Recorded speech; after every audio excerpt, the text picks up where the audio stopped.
తిరుమల శ్రీవారి లడ్డూ కల్తీ వ్యవహారంలో నిందితులకు వైద్య పరీక్షలు చేసిన రుయా వైద్యులు. తిరుమల శ్రీవారి లడ్డూ ప్రసాదం కల్తీ వ్యవహారంలో అరెస్టైన నలుగురు నిందితులకు తిరుపతి రుయా ఆస్పత్రిలో వైద్య పరీక్షలు పూర్తయ్యాయి.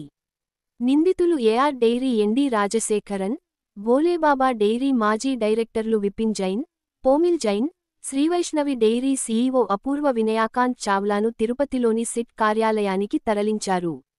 కస్టడీలో సిట్ అధికారులు పలు అంశాలపై వివరాలు రాబట్టనున్నారు.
Sorry.